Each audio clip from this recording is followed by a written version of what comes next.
तो क्या पढ़ा था लास्ट? कीमोस्मोटिक। अच्छा,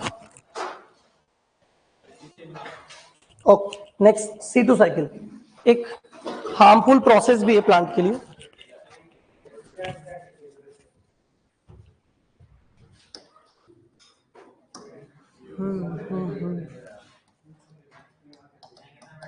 C2 साइकिल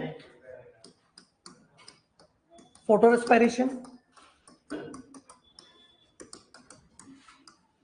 ग्लाइकोलेट साइकिल।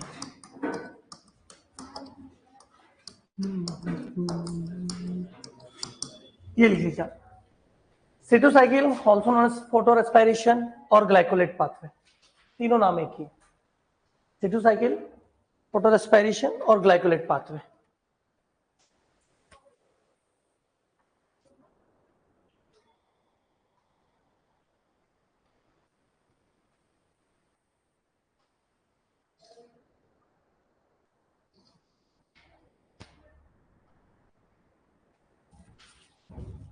ये एक्चुअल में क्या है? तो explanation of barber effect, it is the explanation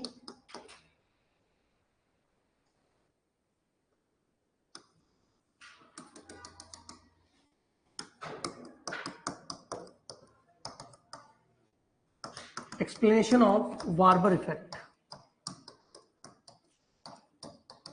जो कल अपने बार्बर इफेक्ट पढ़ा था ना, O2 का इफेक्ट, उसका एक्सप्लेनेशन है। So it is a explanation of barber effect. अच्छा, बार्बर इफेक्ट को एक्सप्लेन किया। और ये हार्मफुल है, हार्मफुल वो प्लांट, हार्मफुल वो plants, absent in C4 plant. C4 plant में नहीं होता है, इसीलिए वो अच्छे माने जाते हैं, क्योंकि बार्बर इफेक्ट होता ही नहीं उनमें। सो प्लांट्स के लिए खराब है, लेकिन C4 प्लांट में नहीं होता है। होता क्या है यहाँ पर कि RUBP जो होता है 5 कार्बन कंपाउंड, वो रिएक्ट करता है O2 से, नॉट CO2। और एंजाइम होता है RUBP ऑक्सीजनेज, ऑक्सीजनेज। और क्या बनता है 1 PGA जो कि 3 कार्बन कंपाउंड है, और एक बनता है फॉस्फोग्लाइकोलेट, फॉस्फोग्लाइकोलेट जो कि 2 कार्बन कंपाउंड है। तो नया जो कंपाउंड बना है वो 2 कार्बन का है, इसलिए इसको C2 साइकिल बोलते हैं। और ग्लाइकोलेट बना हुआ है, इसलिए इसको ग्लाइकोलेट पाथवे बोलते हैं। T4 प्लांट में आपको C2 साइकिल नहीं मिलेगा। तो जो वारबर्ग बोल के गया था, एक्चुअल में वारबर्ग एक्सप्लेन नहीं कर पाया था कि क्यों प्रोडक्टिविटी कम हो जाती है। हाँ, उन्होंने बोला जरूर था कि प्रोडक्टिविटी गिर जाती है, बट क्यों हो जाता उसको एक्सप्लेन किया था C2 साइकिल ने। और ये साइकिल दिया था 2 scientist, Decker and Tio. Scientist भी लिख देना, डेकर एंड टीओ, इन्होंने दिया था ये, डेकर एंड टीओ ने। और इन्होंने एक्सप्लेन किया था कि वारबर इफेक्ट क्यों होता है।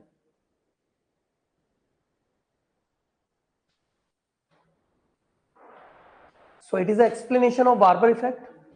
It is a harmful process for plants, absent in C4 plant। और रिएक्शन है ये कि RUBP O2 से रिएक्ट करेगा, 1 PGA बनेगा। अगर CO2 से रिएक्ट करता तो 2 PGA बनता। ओवरऑल प्रोडक्टिविटी गिरती है, प्रोडक्टिविटी गिरती इसीलिए हार्मफुल है। इसके लिए फेवरेबल क्या है, कब होगा ये? यस, इसके लिए फेवरेबल कंडीशंस है हाई O2, लो CO2। जब CO2 बहुत कम हो और O2 बहुत ज्यादा हो तो आपको फोटो रेस्पिरेशन देखने को मिलेगा प्लांट्स में। So favourable conditions is high concentration of O2 and low concentration of CO2। जब O2 ज्यादा हो जाए, CO2 कम हो जाए, तो आपको C2 साइकिल ऑब्जर्व होगा प्लांट में, जो कि प्लांट के लिए हार्मफुल है। ये कोई सिंगल ऑर्गेनिल रिएक्शन नहीं है, ये 3 ऑर्गेनिल में कंप्लीट होती है। तो it occur in 3 organelles. Chloroplast से स्टार्ट करेगा, देन इसके कुछ प्रोडक्ट बनेंगे, वो चले जाएंगे पेरोक्सिसोम में, और पेरोक्सिसोम के बाद आएगा माइटोकॉन्ड्रिया। सो 3 ऑर्गेनिल्स के अंदर चलता है ये प्रोसेस। तीनों के नाम लिख लेना, क्लोरोप्लास्ट, पेरोक्सिसोम एंड माइटोकॉन्ड्रिया। तो it complete in 3 organelles.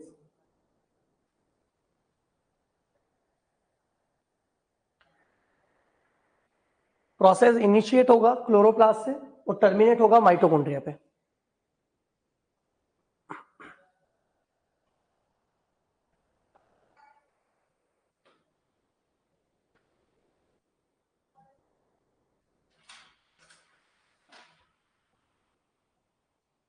Okay, then affecting factor, affecting factor of photosynthesis,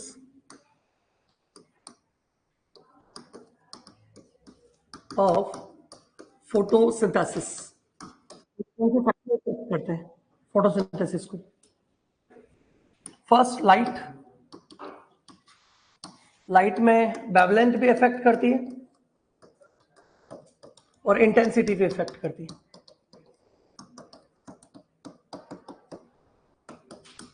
दोनों अफेक्ट करती है। वेवलेंथ कैसे अफेक्ट करती है? तो आपको पता है maximum on red light,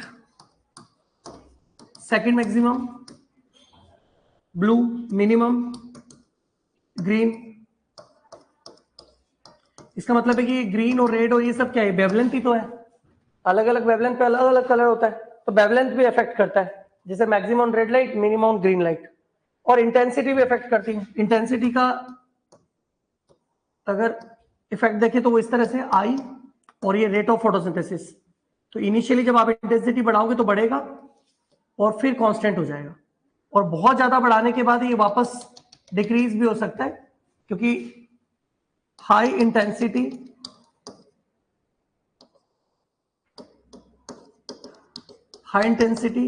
lead photo oxidation of pigment.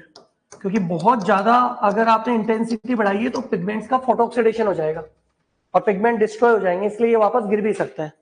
तो इंटेंसिटी में हम लिख सकते हैं कि पहले बढ़ाओगे तो बढ़ेगा, फिर कांस्टेंट हो जाएगा, और बहुत ज्यादा बढ़ाओगे तो फिर कम हो जाएगा। इस तरह का इफेक्ट होगा इसका। सो लाइट का वेवलेंथ का भी इफेक्ट होता है, इंटेंसिटी का भी इफेक्ट होता है। Rate of photosynthesis different on different wavelength, red पे अलग, ग्रीन पे अलग, येलो पे अलग। पर ऐसा कोई सीक्वेंस नहीं है कि एक बढ़ते जाओगे तो बढ़ेगा या कम होते जाते, ऐसा सीक्वेंस नहीं है। अलग अलग कलर पर अलग अलग इफेक्ट है। इससे मैंने पहले लिख लिया था कि maximum red light, second most is blue और लोएस्ट इज ग्रीन। इंटेंसिटी का इफेक्ट ऐसे कि जब इनिशियली हम इंटेंसिटी बढ़ाएंगे then rate of photosynthesis also increase, but after maximum value it will be constant. हमने अगर एक लिमिट से ज्यादा बनाई तो फिर ये वापस डिक्रीज हो जाएगा।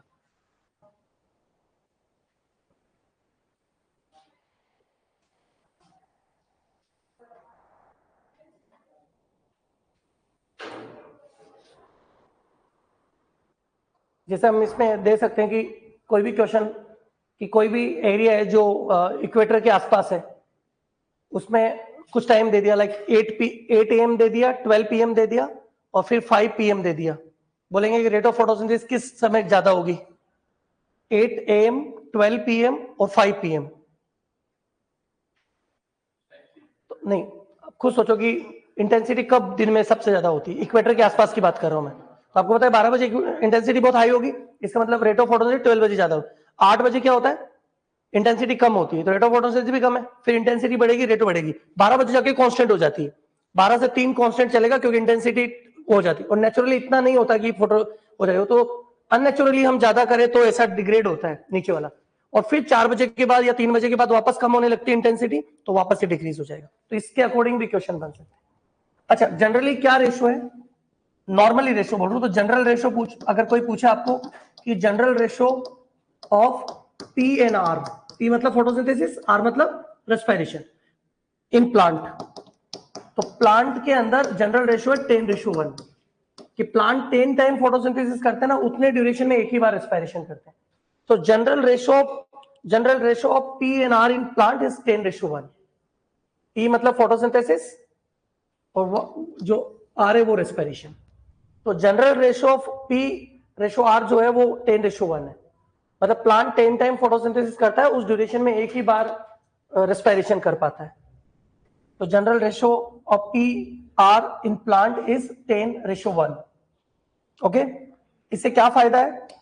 इससे फायदा लाइक ये प्लांट है, इस प्लांट ने 10 टाइम फोटोसिंथेसिस किया और सपोज कि 10 O2 रिलीज किए, ये रेस्पिरेशन कर रहा है, तो इसमें 1 O2 इसके खुद के काम आता है, और जो 9 O2 बच जाते हैं वो एनवायरमेंट में चले जाते हैं।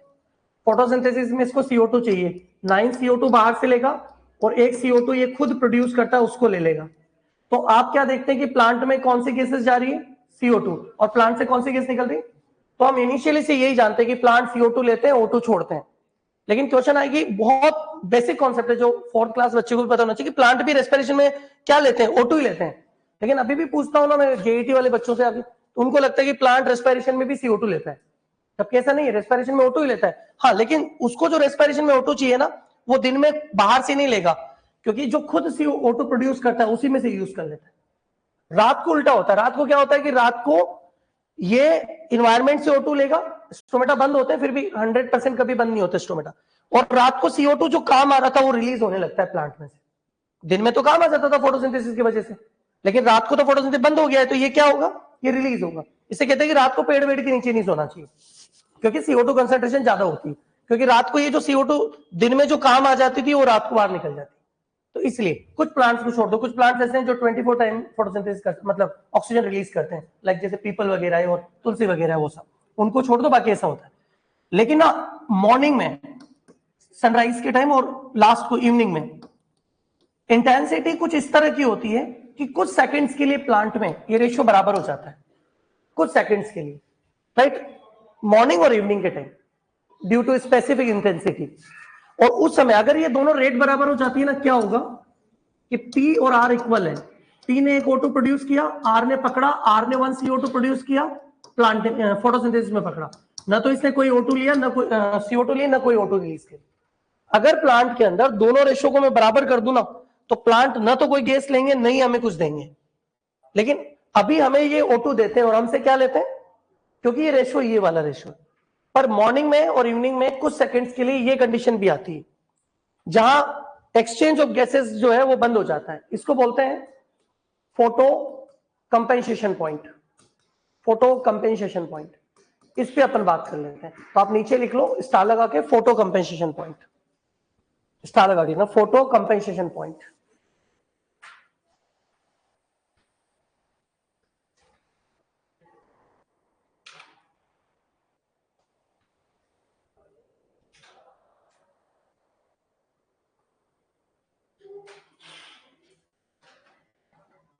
लिखो, for few seconds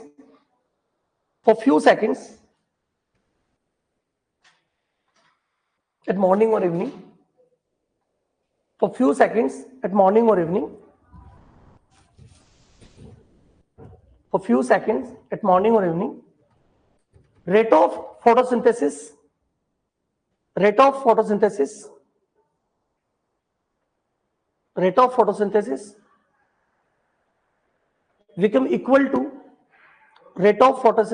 become equal to rate of respiration. For few seconds at morning and evening, rate of photosynthesis become equal to rate of respiration.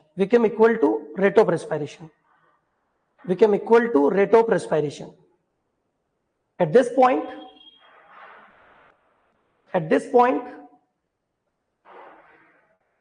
exchange of gases, at this time, exchange of gases will be stopped. At this time, exchange of gases will be stopped. It's called photocompensation point. At this time, exchange of gases will be stopped. It's called photocompensation point.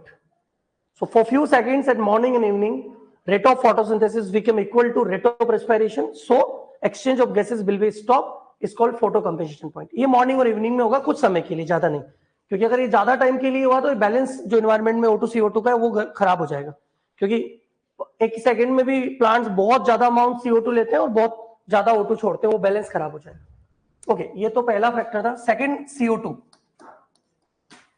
CO2 का amount बहुत कम है। अगर अभी देखें तो अभी कितना है?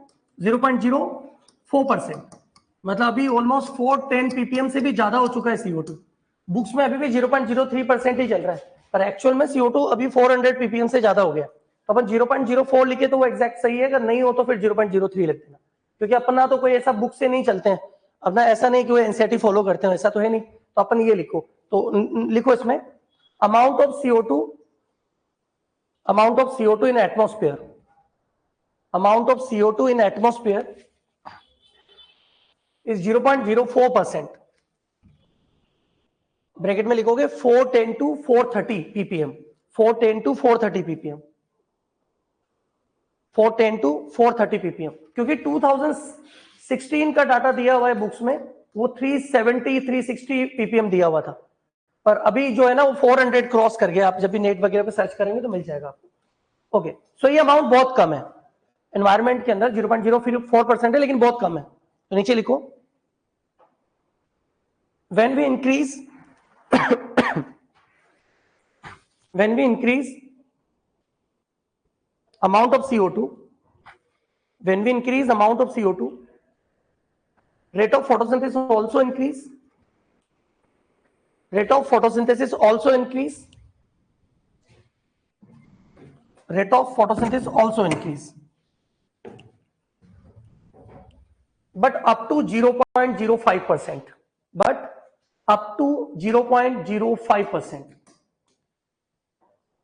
up to 0.05%, क्योंकि इससे ज्यादा CO2 करोगे ना तो CO2 की वजह से pH कम हो जाती है, pH कम होते स्टोमेटा क्या हो जाते हैं, क्लोज, क्योंकि दिन में pH हाई होती है तो स्टोमेटा ओपन होते हैं, रात को pH डाउन हो जाती है, तो pH डाउन होने का मतलब है एसिडिक नेचर आना, और एसिडिक नेचर आते कौन सा हार्मोन आता है, ABA, और ABA क्या करता है, स्टोमेटा को क्लोज कर देता है, इसलिए नाइट में स्टोमेटा क्लोज रहता है। तो जैसे आप इससे ज्यादा CO2 बढ़ाओगे, CO2 की वजह से pH कम होती है, pH कम होते ही ये हार्मोन आता है और ये किसको क्लोज करा देता है, स्टोमेटा को। तो आपने लिखा है अप टू 0.05%, नीचे लिखो because high concentration of CO2, because high concentration of CO2 lead closing of stomata, high concentration of CO2 lead closing of stomata, lead closing of stomata, lead closing of stomata। Okay, इसमें CO2 saturation point आते हैं,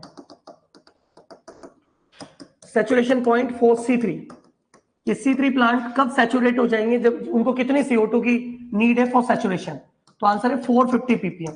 अगर इतना CO2 हमने दिया तो C3 plant saturate हो जाएंगे। फॉर C4 तो 360 ppm, क्योंकि देखो मैंने कहा था C4 plant are better than C3 because they are able to done photosynthesis at low concentration of CO2, कम CO2 पर भी बढ़िया काम करते हैं C4 प्लांट।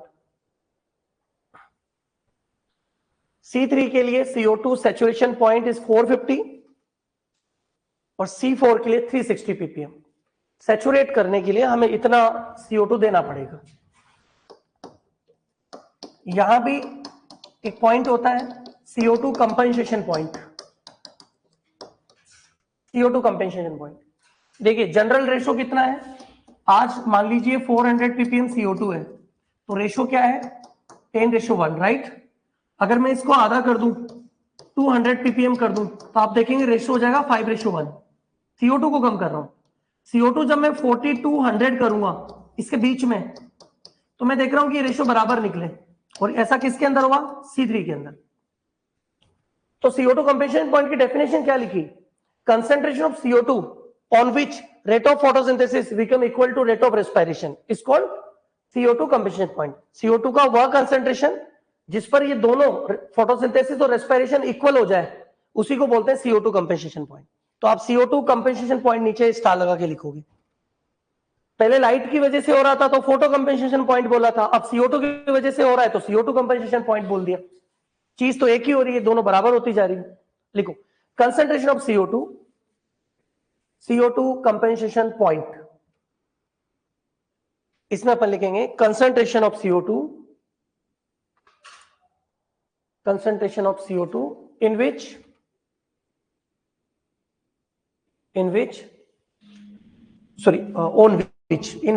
लिखना, concentration of CO2 on which rate of photosynthesis become equal to rate of respiration, rate of photosynthesis become equal to rate of respiration। ठीक है, डेफिनेशन तो वही है कि एक्सचेंज वगैरह बंद हो जाएगा, सेम है वो, rate of photosynthesis become equal to rate of respiration. ठीक है, मैंने वैल्यू तो नीचे लिखना फॉर C3 प्लांट, इस पॉइंट की वैल्यू लिख रहा हूं for C3 plant, value for C3 plant तो 4200 ppm, 4200 ppm। C3 प्लांट्स के लिए CO2 कंपनसेशन पॉइंट की वैल्यू है 4200। C4 के लिए ना आपको और कम CO2 करनी पड़ेगी, 8 to 10 ppm, क्योंकि C4 प्लांट अच्छे हैं, वो कम CO2 में भी बढ़िया काम करते हैं। तो अगर इनके अंदर आपको कंपेंसेशन वाली कंडीशन लानी है, 1:1 लाना है, तो इतना CO2 करना पड़ेगा, तब जाकर ये 1:1 पे आ पाएंगे, क्योंकि C4 प्लांट कम CO2 में बेटर काम करते हैं, इसलिए इनको आप मोर एफिशिएंट प्लांट्स भी बोलते हो कंपेयर टू। यस, ओके, ये हो गया हमारा CO2 वाला। CO2 के बाद टेम्परेचर, वही हाई टेम्परेचर खराब है।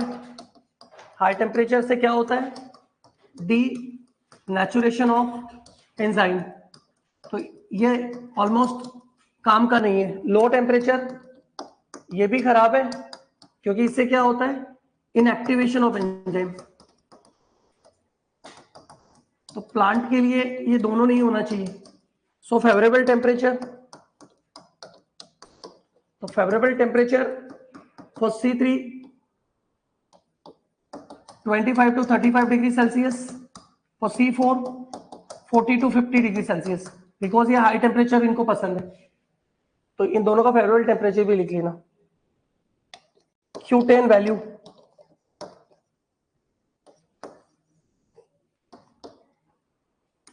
Q10 क्या होता है, effect of 10 degree Celsius temperature on reaction. किसी भी रिएक्शन में आप सडनली 10 डिग्री सेल्सियस बढ़ा दीजिए, उस पर क्या इफेक्ट पड़ा है, उसको क्या बोलते हैं अपन, Q10। अब आपने लाइट रिएक्शन ली, एक जगह लाइट रिएक्शन चल रही है, आपने सडनली 10 डिग्री टेम्परेचर इंक्रीज किया, तो आप देख रहे हो कि लाइट रिएक्शन में ना वैल्यू कोई चेंज नहीं हुई, जिस स्पीड में चल रहा था उसी स्पीड में चल रहा है, तो इसका Q10 वैल्यू आ गया 1, अनचेंज्ड। लाइट रिएक्शन में 10 डिग्री सेल्सियस से कोई फर्क नहीं पड़ेगा। रीजन, लाइट रिएक्शन में एंजाइम्स नहीं होते हैं, लाइट रिएक्शन में पिगमेंट्स होते हैं, है ना, PS फर्स्ट, PS सेकंड, फाइटोकिनिन, प्यूफाइटिन, वो सब, तो वहां इफेक्ट नहीं पड़ेगा, क्योंकि टेम्परेचर सीधा इफेक्ट करता है एंजाइम को। लेकिन डार्क रिएक्शन में तो एंजाइम होते हैं, रुबिस्को, पेप्केज, तो जैसे 10 डिग्री इंक्रीज किया, रेट ऑफ रिएक्शन सडनली 2 से 3 टाइम बढ़ गया, तो इसका Q10 वैल्यू आया 2 और 3, कुछ टाइम के लिए इंक्रीज हो जाता है रेट ऑफ रिएक्शन। अच्छा, अगर मैं फोटोसिंथेसिस बोलूं तो क्या बोलोगे, आप बोलेंगे सर ये तो दोनों ही होते हैं। तो मान लीजिए क्वेश्चन आ गया फोटोसिंथेसिस, तो फिर क्या करोगे, क्या वैल्यू लिखोगे, 1 और 2 और 3, क्योंकि लाइट के लिए तो मैंने बोल दिया 1, डार्क के लिए बोल दिया 2 और 3। आप फोटोसिंथेसिस को किसके प्रोडक्शन के लिए जानते हो, डार्क के लिए, यस, ग्लूकोज प्रोडक्शन के लिए। तो जो डार्क की वैल्यू है ना, वही फोटोसिंथेसिस की वैल्यू मानते हैं, 2 और 3 लिख लीजिए आप।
Last factor H2O, water, last H2O,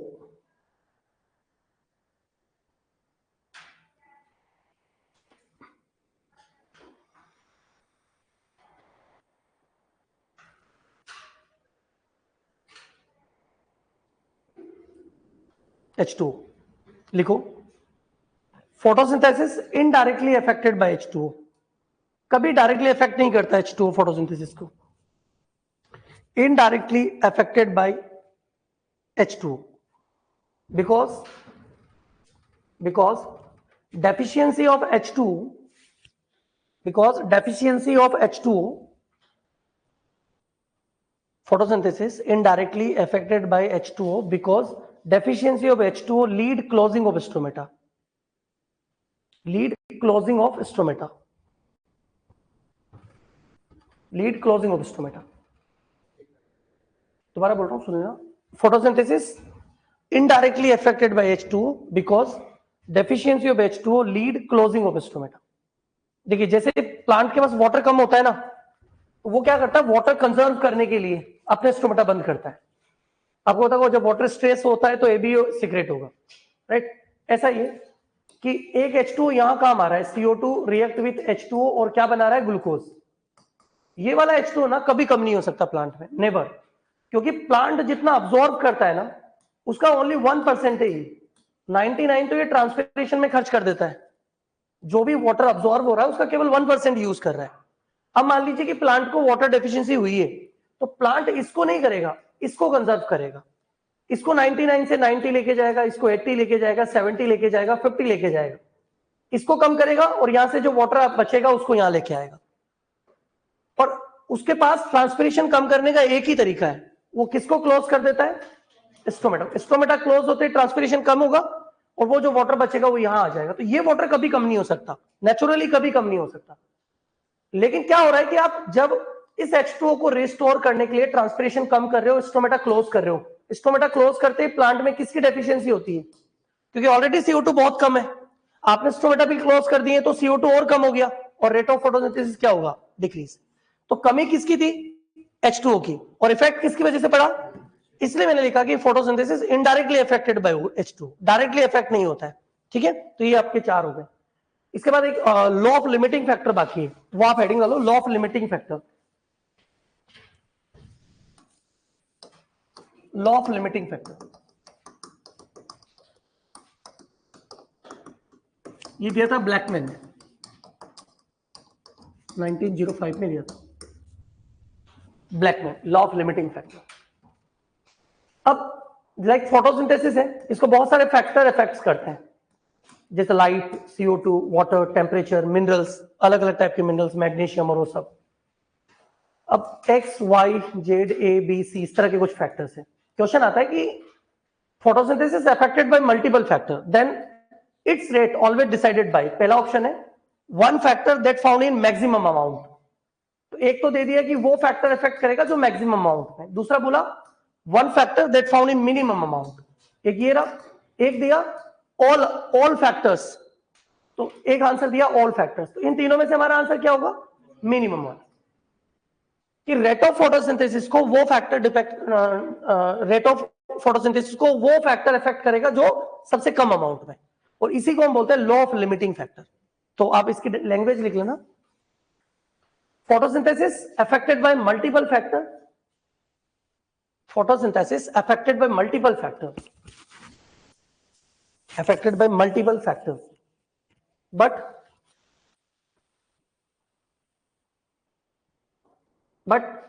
its rate always decided by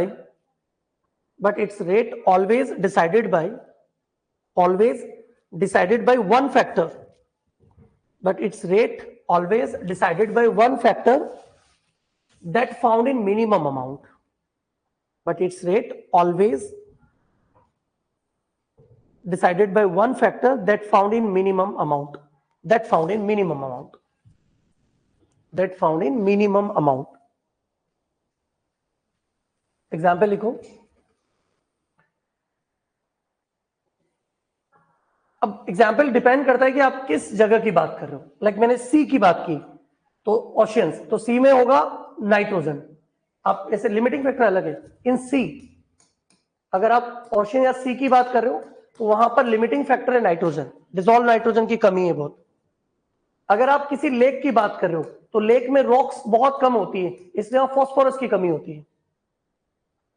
अगर आप नॉर्मल एटमॉस्फेयर की बात कर रहे हो, क्लीन एटमॉस्फेयर जो कि हमारे आसपास है, वहां CO2 सबसे कम है। बट आप क्लाउडी इन्वायरमेंट की बात कर रहे हो, जैसे असम मेघालय की तरफ जहां काफी टाइम क्लाउड ही रहते हैं, वहां लाइट लिमिटिंग फैक्टर हो जाती है। तो जो फैक्टर जहां कम होगा वही लिमिटिंग फैक्टर होगा। तो सी के अंदर नाइट्रोजन, लेक में फॉस्फोरस, नॉर्मल एटमॉस्फेयर में CO2, क्लाउडी एटमॉस्फेयर में लाइट। तो जो कम होता है वो लिमिटिंग फैक्टर होता है, राइट? ओके। कुछ पॉइंट्स हम लिख लेते हैं, इंपॉर्टेंट पॉइंट्स, और फिर इस चैप्टर को खत्म करके फोटो प्लांट रेस्पिरेशन पे चलेंगे। तो इंपॉर्टेंट पॉइंट करके लिखो। फर्स्ट इंपॉर्टेंट पॉइंट्स में सबसे पहला photosynthesis efficiency. Photosynthesis efficiency is 30%। Photosynthesis efficiency is 30%। Only 30% होता है। जितनी सनलाइट आ पाती है उसका 30% ही यूज कर पाता है। Second point, energy in one glucose. Energy in one glucose, अगर आप इसको जला देते हो ग्लूकोज को, और बम कैलोरीमीटर से इसका अगर आप एनर्जी मेजर करते हो तो 686 किलो कैलोरी। 686 किलो कैलोरी, क्योंकि मैं जलाकर एनर्जी मेजर कर रहा हूं। 686 किलो कैलोरी अगर आप ग्लूकोज को जलाते हैं तो इतनी एनर्जी निकलती। अच्छा, थोड़ा ना कंफ्यूजन रहता है। जैसे हमें एक दिन में, एक नॉर्मल ह्यूमन को एक दिन में 1800 किलो कैलोरी चाहिए होती है, राइट। फीमेल को 1600 के आसपास की रिक्वायरमेंट होती है, और कोई वर्किंग है जो बहुत फिजिकल वर्कआउट करता है तो उसको 2100 किलो कैलोरी चाहिए। और एक ग्लूकोज के अंदर कितनी एनर्जी मानी हमने? तो इसका मतलब तो आप 3-4 मॉलिक्यूल खाओ ग्लूकोज के हो जाएंगे। एक्चुअल में जब हम वन ग्लूकोज बात कर रहे हैं ना, वो एक मोल के लिए बात होती है। जैसे मैंने कहा 12 NADPH2 18 ATP required for one glucose synthesis. इसका मतलब वन ग्लूकोज मॉलिक्यूल नहीं, वन मोल ग्लूकोज की बात कर रहा हूं, क्योंकि ये सब मोल में बात चल रही है। समझा क्या बोल रहा हूं? क्योंकि एक ग्लूकोज की एनर्जी बहुत ज्यादा है। एक मॉलिक्यूल ग्लूकोज का तो बहुत छोटा हो गया। जहां भी अपन ने लिखा है ना वन ग्लूकोज, वो एक मोल की बात कर रहे हैं। और एक मोल में कितना ग्लूकोज होता है? 180 ग्राम। आप जब मोल को ग्राम में कन्वर्ट करेंगे तो एक मोल ग्लूकोज में 180 ग्राम ग्लूकोज होता है। तो ये जो भी बात कर रहे हैं ना, वो 180 ग्राम ग्लूकोज को लेकर बात कर रहे हैं। इसलिए मैं बोल रहा हूं कि एक मोल में जैसे 180 ग्राम आप अगर ग्लूकोज खाते हो तो इतनी कैलोरी मिल जाएगी। ऐसा उसके अंदर होती है एनर्जी। इतना अपन तो नहीं निकाल पाएंगे, पर एक 180 ग्राम उसको जलाओगे तो फिर इतनी एनर्जी निकलेगी उसमें से। तो एक मॉलिक्यूल की बात नहीं करते अपन, एक मोल ग्लूकोज की बात करते हैं। नहीं तो कई बार ऐसा होता है कि एक ग्लूकोज में इतना है तो फिर हमारा काम तो 2-3 मॉलिक्यूल खाने के बाद ही हो जाएगा। ऐसा थोड़ी कि आप 3 मॉलिक्यूल ग्लूकोज खा के पूरे दिन निकाल लोगे। इसका मतलब जो हम वन बोलते थे वो एक मोल को इंडिकेट करता था, एक मॉलिक्यूल को नहीं। चलिए, second point, pH second absent in bacteria. pH second absent in bacteria. pH second absent in bacteria. pH second जानते हैं? फोटोसिस्टम सेकंड, ये बैक्टीरिया में नहीं होता है। pH second absent in bacteria. अच्छा, जो इंसेक्टिवोरस प्लांट है वो इंसेक्ट को क्यों इंटेक करते हैं? इंसेक्टिवोरस प्लांट्स इंसेक्ट को क्यों खाते हैं? नाइट्रोजन की डेफिशिएंसी को पूरा करने के। नीचे लिख लो, insectivorous plant insectivorous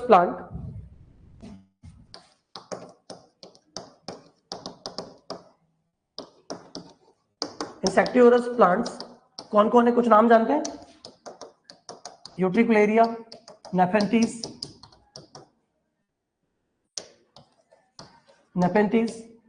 Drosera, Dionaea, ये ब्रैकेट में लिखो। Insectivorous plant like utricularia, Nepenthes, Drosera, Dionaea. Insectivorous plants utricularia, Nepenthes, Drosera, Dionaea. Intake insect या ईट insect, insectivorous plants eat insect to restore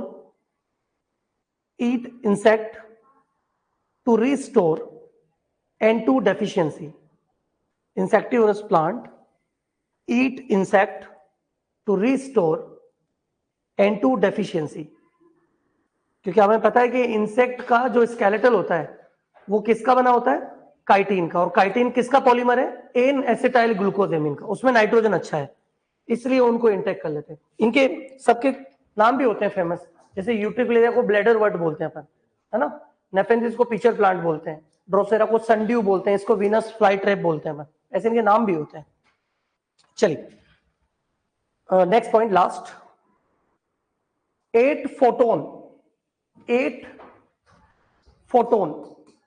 photon जानते हैं? सनलाइट जो होती है वो रेज नहीं होती, वो एनर्जी के छोटे छोटे बंडल्स होते हैं, और वो 3 × 10⁸ मीटर पर सेकंड की स्पीड से आ रहे होते हैं। तो हमें वो रेज दिखाई देती है, पर एक्चुअल में अगर हम उसको स्टॉप करें तो हम देखेंगे एनर्जी के बंडल जो है सीक्वेंस में जमे हुए हैं। एनर्जी का जो एक बंडल है ना उसको फोटोन या क्वांटा बोलते हैं अपन, राइट।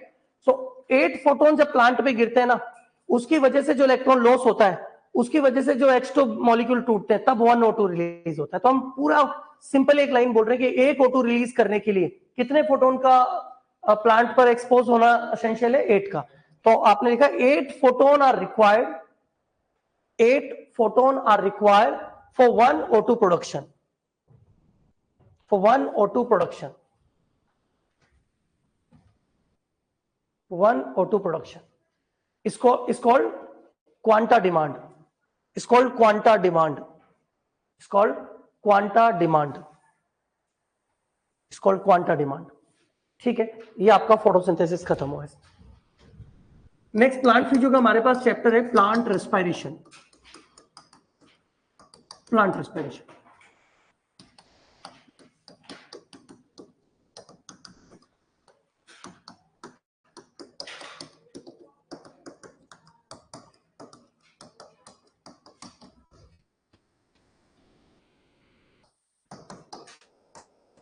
रेस्पिरेशन है ना, ऑक्सीडेशन प्रोसेस है। जैसे फोटोसिंथेसिस क्या था, रेडॉक्स, ये एम्फीबोलिक है, वो क्या था, एनाबोलिक। यहां सब होते हैं, बनते भी है, ब्रेक भी होते हैं। ये एक्सर्गोनिक है, वो क्या था, एंडरगोनिक। जस्ट इसका ऑपोजिट है, एक्सर का एंडर, ऑक्सीडेशन का रेडॉक्स, और एम्फीबोलिक का एनाबोलिक था। हम यहां क्या करते हैं, ऑक्सीडेशन करते हैं, किसका, oxidation of respiratory substrate and produce ATP to perform essential function of body, right। तो रेस्पिरेशन का टारगेट क्या है, एटीपी प्रोड्यूस करना। और एटीपी किससे मिलेंगे हमें, रेस्पिरेटरी सबस्ट्रेट से, राइट। और इनका क्या होता है, ऑक्सीडेशन। सर ये रेस्पिरेटरी सबस्ट्रेट क्या है, तो आंसर है कि रेस्पिरेटरी सबस्ट्रेट वो है जो हम फूड के थ्रू लेते हैं। सबसे पहले आपकी बॉडी में यूज होता है कार्ब, जब आपका कार्ब खत्म हो जाता है देन यूज होता है फेट, और फेट भी अगर खत्म हो जाएगा देन यूज होगा प्रोटीन। अगर इन दोनों का रेस्पिरेशन हो रहा है, इसको बोलते हैं फ्लोटिंग रेस्पिरेशन, फ्लोटिंग रेस्पिरेशन। लेकिन अगर इसका रेस्पिरेशन हो रहा है, इसको प्रोटोप्लाज्मिक रेस्पिरेशन। और प्रोटोप्लाज्मिक रेस्पिरेशन नहीं होना चाहिए, क्योंकि इससे बॉडी स्ट्रक्चर खराब होता है, कीटोन बॉडीज बनते हैं जो किडनी पर प्रेशर डालते हैं। तो ज्यादा फास्टिंग करना अच्छा नहीं है, कम फास्टिंग कर सकते हैं। हाँ, अगर कोई जैसे लाइक किसी के पास फेट बहुत है, उसको फेट रिड्यूस करना है, तो उसको क्या करना चाहिए, कार्ब खाना बंद कर देना चाहिए और क्या इनटेक करना चाहिए, प्रोटीन।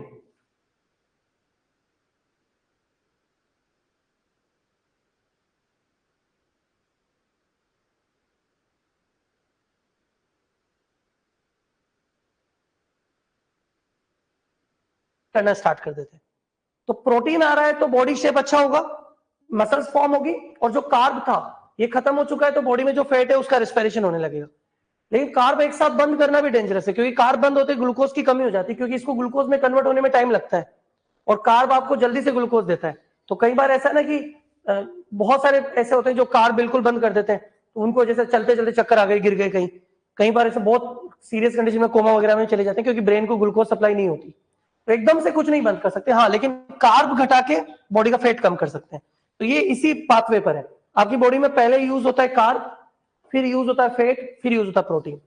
अगर अपन बहुत ज्यादा कार्ब लेते हैं, तो जो कार्ब हमारे डेली यूज आ रहा है उतना तो आएगा, और जो बच गया है उसको आपकी बॉडी चेंज कर देगी ग्लाइकोजन में।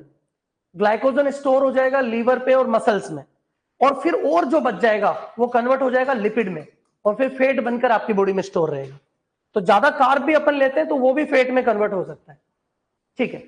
तो ये तो रेस्पिरेशन से रिलेटेड हो गया। 1 gram carb provide 4 kilo calorie, 1 gram fat provide 9 kilo calorie, 1 gram protein provide 4.2 4.5 kilo calorie. वो अलग अलग बुक्स में अलग अलग डाटा है, ये हम लिख चुके हैं ऑलरेडी, अभी तो ये लिखो काफी है।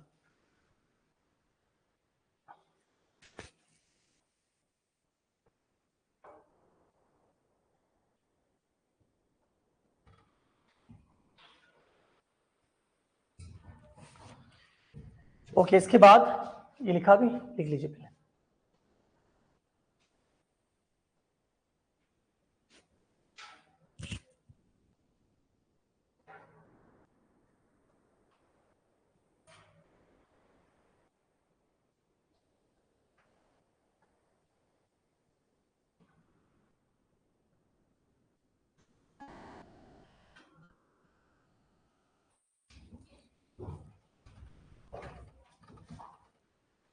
तो अभी कॉलेज रनिंग है या खत्म हो गया सबका? किसी का तो रनिंग भी होगा ना? अच्छा,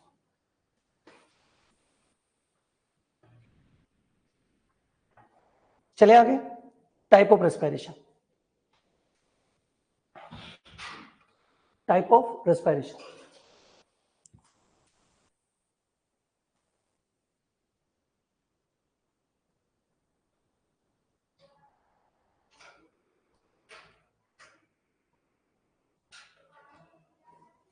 दो पार्ट में डिवाइड कर दीजिए, एक तरफ एरोबिक, दूसरी तरफ anaerobic.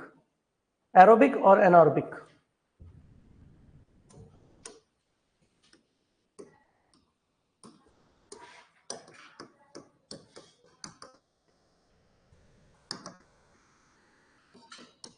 Anaerobic. Aerobic means complete oxidation of respiratory substrate in presence of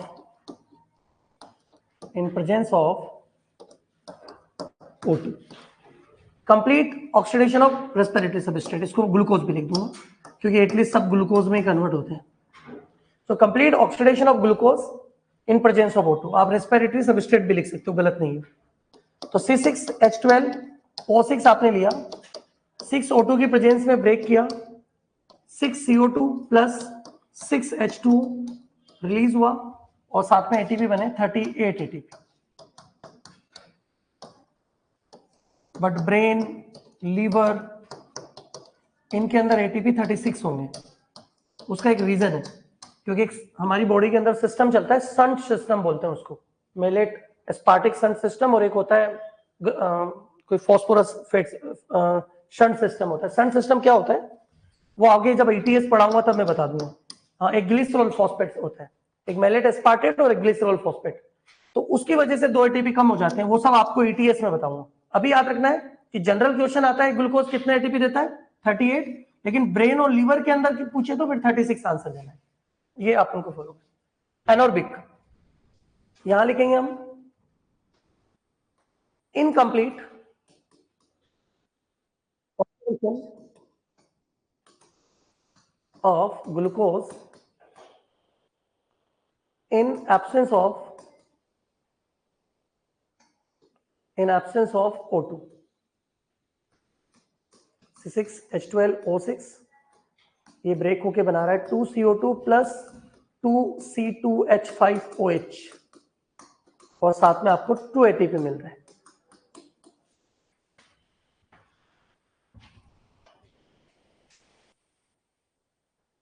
test में केवल बायोमोलिक्यूल आएगा, अभी प्लांट फिजो नहीं। नेक्स्ट टेस्ट में देंगे plant फिजो।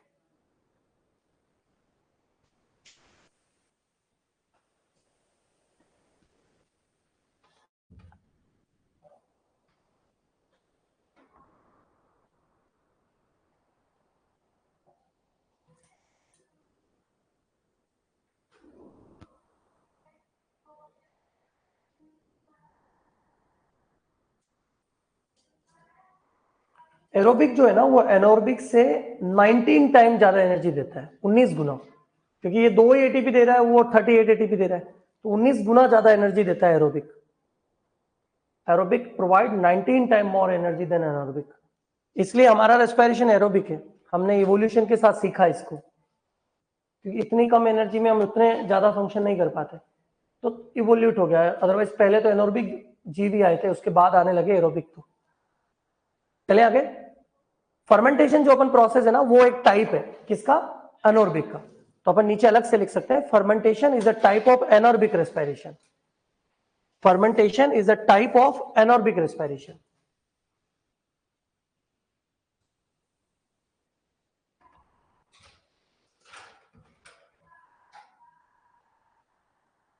Fermentation is a example of anaerobic respiration, या लिख सकते हैं fermentation is a type of anaerobic respiration, वो भी एक टाइप है, राइट।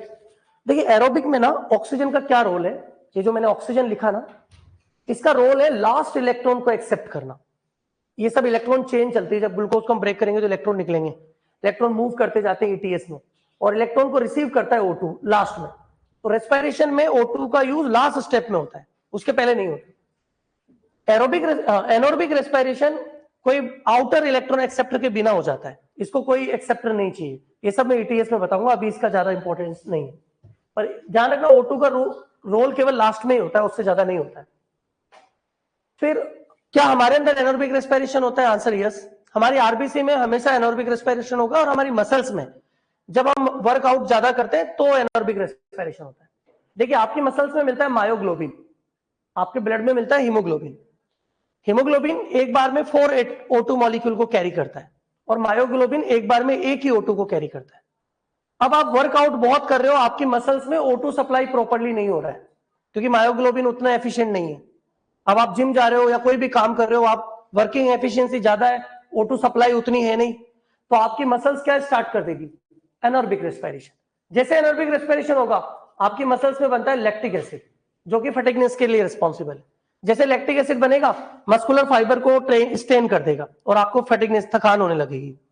फिर जब आप रेस्ट करते हो तो आपका लीवर, एक साइकिल चलता है, कोरी साइकिल बोलते हैं उसको, CORI। वो क्या करता है? लीवर इस लैक्टिक एसिड को कन्वर्ट करता है ग्लाइकोजन में वापस। जब लैक्टिक एसिड ग्लाइकोजन में कन्वर्ट हो जाता है तो आप रिलैक्स फील करते हो। उसमें एक दिन भी लग सकता है, 2 दिन भी लग सकता है, जितना लैक्टिक एसिड है। बाहर से आप कोई ऑइंटमेंट यूज करते हो तो ये जल्दी हो जाता है प्रोसेस, क्योंकि वो हीट भी इसको थोड़ा सा प्रोसेस को इंड्यूस कर देती है। तो हमारी मसल्स में एनारोबिक रेस्पिरेशन हो सकता है, और हमारी आरबीसी में एनारोबिक रेस्पिरेशन होता है।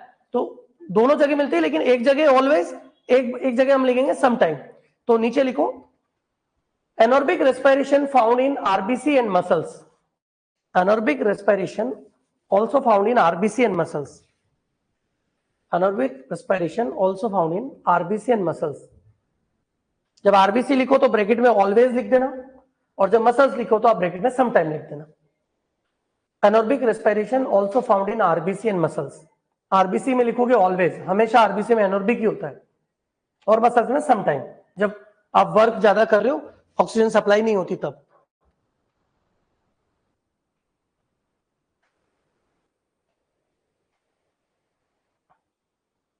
ये येलो फाइबर को नीड होती है मायोग्लोबिन की, हीमोग्लोबिन रेड फाइबर में हो जाता है।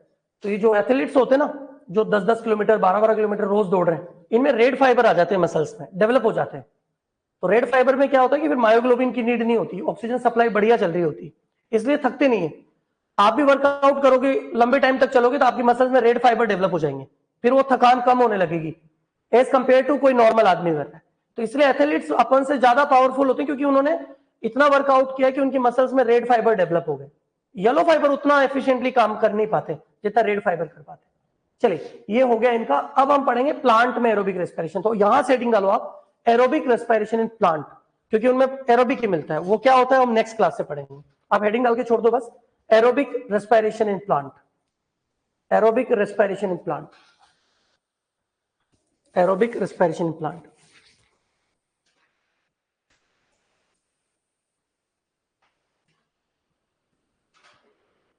ठीक है, वो सब पढ़ेंगे नेक्स्ट।